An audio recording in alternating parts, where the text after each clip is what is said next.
Oke, kembali lagi di channel Botak ID. Masih bersama saya, Om Adu, manusia gendut paling ganteng di seluruh permukaan bumi.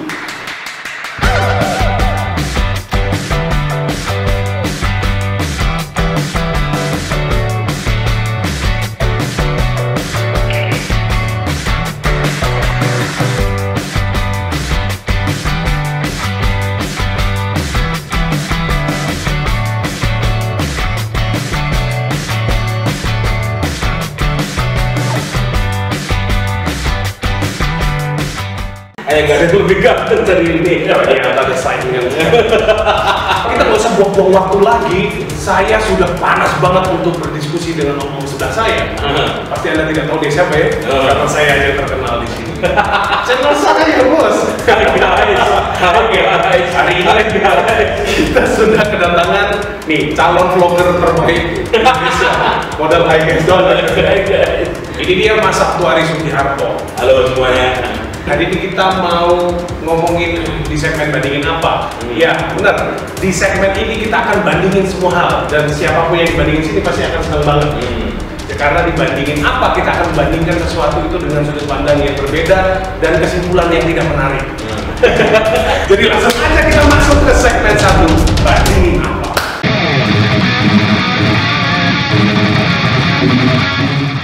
Nah, kita akan langsung mulai saja perdebatan panas kita pada hari ini. Di samping saya ini sudah ada Sabtu Aris Sugiharto yang selalu mengaku anti hutang dan anti riba. Kita buktikan kalau dia salah dan ngaco. Oke, yang pertama. Oke, Mas Sabtu Aris. yes.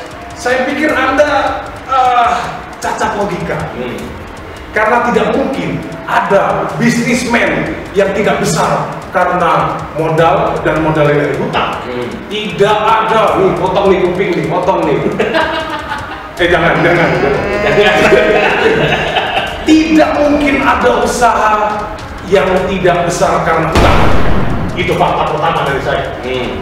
Jadi begini, soal hutang ini kan sebenarnya sudah menjadi sebuah kebiasaan yang sekarang disadari banyak orang kalau itu sebuah kebiasaan. Maka negara kita ini pun sekarang jadi ahli hutang. Hutangnya 4.100 triliun, bayangin. Satu orang bayi yang lahir hari ini dihargai 17 juta di bidang. Dan jangan kaget, banyak perusahaan-perusahaan besar di Indonesia yang katanya besar, katanya makmur, tapi ketika dilihat laporan keuangan, ternyata jumlah utangnya jauh lebih besar dari asetnya. Utangnya lebih besar daripada asetnya. Kalau asetnya itu semua dijual, nggak cukup untuk membayar utangnya. Coba dilihat. Dari ini soal kalau bahasa semua usaha besar selalu dari utang, ternyata tidak kok. Justru sekarang kita pengen merubah teman-teman, usaha itu dimulai walaupun dari nol dengan modal seadanya, asal tekun itu usaha akan membesar.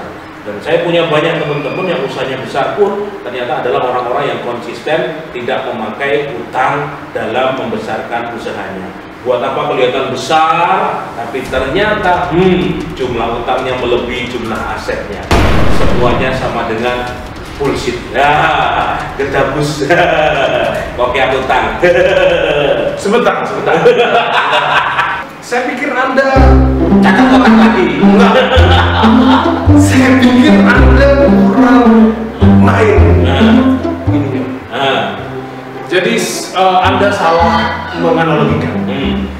Kalau orang berhutang, menurut saya, ya, menurut banyak orang, bukan menurut saya. Menurut banyak orang berhutang itu berarti tandanya dia itu dipercaya, mutual trust. Karena orang berhutang itu berarti bank percaya sama kita. Track record kita bagus, BI rate kita mulus. Itu berarti orang berhutang itu tandanya dia dapat dipercaya. Saya kok pilih lebih baik dipercaya oleh Tuhan daripada dipercaya oleh bank. Soal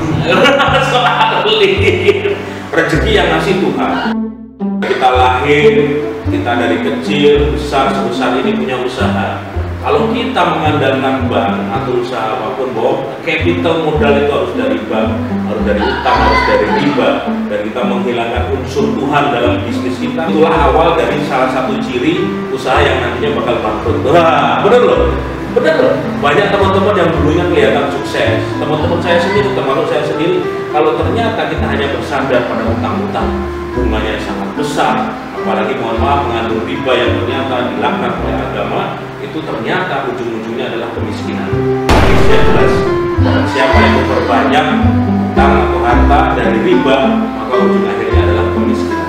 Berapa banyak usaha bangkrut yang karena banyak utang? Mau dipercaya oleh siapa? Kalau saya memilih lebih baik dipercaya oleh Tuhan, rezekinya berkah ngalir dari banyak pintu, insya Allah itu lebih menenangkan hati daripada dipercaya oleh bank, tapi ternyata semuanya hartanya utangan.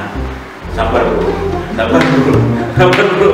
Kalau dibilang dipercaya itu apa gitu? Dipercaya kok sertifikatmu ditahan. Punya mobil nggak ada BPKB-nya, punya rumah di sekolahin ijazahnya. Oh, betul sertifikatnya lo ngenes loh, ngenes sempol itu. Kayak gitu kok dipercaya. Degabus, ya bullshit, melek kebu. Sebentar. Patahkan omongan saya ini kalau bisa. Ya. Andaikan Anda atau ya saya punya uang 100 juta, pengen beli mobil. Oke, 100 juta ternyata cuma dapat satu mobil, second lagi. Akhirnya apa? Ya sudah, malah jadi travel yang cuma satu unit.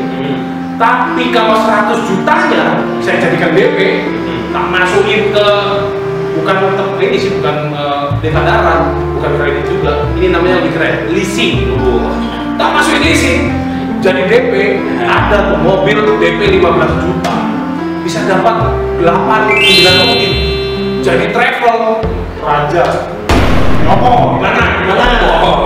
Bisnis itu bukannya seberapa banyak uang atau aset yang kamu miliki. Yang kamu bilang aset tadi itu bukan aset, utangan kok aset. Aset kok BPKB-nya nggak ada. Sewaktu-waktu ada apa-apa dengan mobil itu ditarik itu mobil. Itu bukan mobil mundur, itu mobil dari orang yang pinjemin ke kamu. Gaya saja, aku punya usaha rental, banyak mobil 5 bedabus. Yang benar uang 100 juta, belikan mobil second nggak apa-apa. Buat usaha pelan-pelan sambil nimbun dana dari orang-orang investor, yuk mobil kedua bagi hasil. Itu insya Allah lebih berkah dibandingkan itu tadi belum apa-apa sudah main DP. Berapa banyak teman-teman yang bisnisnya itu model rental mobil sama saya, tapi mereka curhat, semuanya mobilnya leasingan, yang sering tabrakan, yang mobilnya hilang, yang dibawa lari oleh sopirnya nggak jelas. Artinya apa? Bisnis itu yang dicari berkah, bukan hanya soal banyaknya mobil. Gitu loh bro, paham kan? Atau apa tadi? Hilang segala macam, itu nasib. Nasib itu beda sama takdir. Kalau misalnya nasib kamu anggap semua nasib, takdir itu bisa tergantung bagaimana tingkah laku kita terhadap aturan Tuhan. Kamu sekarang sehat seperti ini, kalau kamu ternyata dihendaki sama Allah tiba-tiba jadi kurus, bisa. Amin. Hati-hati ya. Jadi rezeki yang berkah itu insya Allah akan membawa kebaikan dunia akhirat. Tapi kalau caranya buruk, itu belum apa-apa. Nanti sering banget mengalami banyak kegagalan dan halangan. Wes, gak usah langsung percaya sama omongan si gendut. Coba kamu tanya deh dengan orang-orang yang punya pengalaman yang lain. Hati-hati. Aduh bro, zaman gini masih nggak update. Tahu nggak ada utang yang ada asuransinya? Jadi kita bayar utang, ada asuransi jiwanya. Nggak ngerti ini orang ini, nggak ngerti. Jadi kita punya aset tambah banyak, utangnya kalau tahu tiba-tiba di tengah jalan ada apa-apa, ya sudah utang lunas, tetap masuk surga. Gini Mas Gendut, kamu harus paham. Kalau soal lunas-lunasan itu memang kadang-kadang di perjanjian itu ada, tapi tidak menjamin semua dilunasi. Perusahaan asuransi juga nggak mau rugi. Aku punya beberapa teman yang dia itu walaupun sudah meninggal, malah utangnya itu diwariskan ke anaknya. Anaknya suruh tanda tangan surat utang. Bukan begitu. Serius loh. Ya kalau lunas di sini, emang di akhirat dijamin lunas kok. Asuransi itu kan banyak ulama tidak memperbolehkan karena mengandung unsur horor atau judi, nggak ada ribanya. Kamu mau nggak 300 juta? Mati dulu. ya toh 150 juta ya ini apa suwe-suwe apa piye itu. Artinya apa? Yang dijual itu janji. Jadi lebih baik hindari sesuatu yang meragukan. Cari rezeki yang berkah, yang halal, nggak usah nyerempet-nyerempet yang bahaya. Itu loh, ini keseling orang. Jawab Jawab utang itu gak masalah. Toh aku gak merugikan siapa-siapa. Kalau aku ditagih, aku toh yang ditagih. Datang dokter sini tak hadapinya. Siapa bilang kalau kamu ngutang, ngefeknya kemana-mana? Kamu punya anak, punya istri, ada apa-apa dengan usahamu, rumahmu yang digedor, anak istrimu mau kamu lempar kemana? Diumpetin. Jangan gampang kayak gitu. Saya ini seminar di seluruh Indonesia, ketemu ribuan orang yang pengen hijrah, membebaskan diri dari utang dan riba. Keluhan mereka banyak gara-gara utang, mas. Rumahku disatuin debt collector, istriku sampai minta cerai, anakku sampai stres karena rumah ditulisi, dijual, macam-macam. Panik kayak ngono. Masa kamu berpikir kalau bisnisku banyak, semua utangan, hidupku mau nyaman?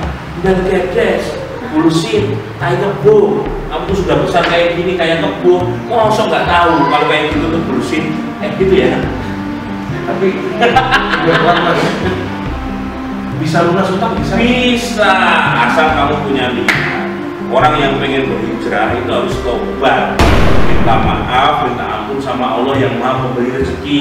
Bahwa selama ini langkah kita mencari rezeki sudah asal, haram halal nggak peduli, pokoknya sikat semua. Yang kedua harus berazam, bercita-cita, naikkan pendapatan, kurangi pengeluaran dan fokus menyelesaikan utang-utang yang dimiliki. Kalau niatnya sudah lurus, nanti pasti ada jalan utang lunas semua.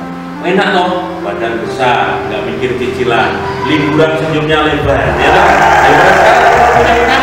Banyak kan mobil-mobil tadi yang disingat macam-macam, liburan ke Bali tapi ngambek, senyumnya ketahan, karena besok cicilan dan gitu loh. Saya kalah, sebentar. Oh.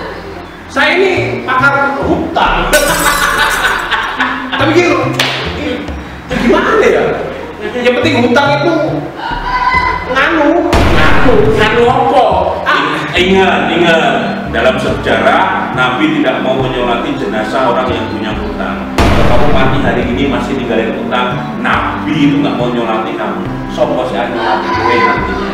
Padahal kita minta syafaat diampuni nanti di akhirat. Tapi Nabi saja nggak mau menyolati. Sopo, Pak Lurah, Pak RT, Pak RW, Pak Duko, wali kotamu yang baru itu. Kok pikir dewe ya, semoga segera dapat solusi. Saya pamit pulang ke Jogja. Nitip, ini ada kebun besar dari kota Bontang. Oh.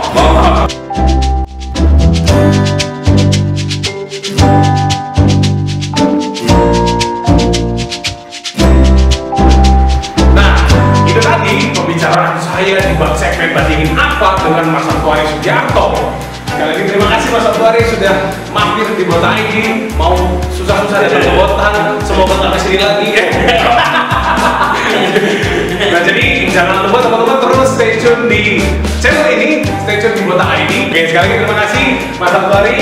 Sampai ketemu di segmen channel Bontang ID yang lainnya. Salam lunas, Sudah dulu Pale.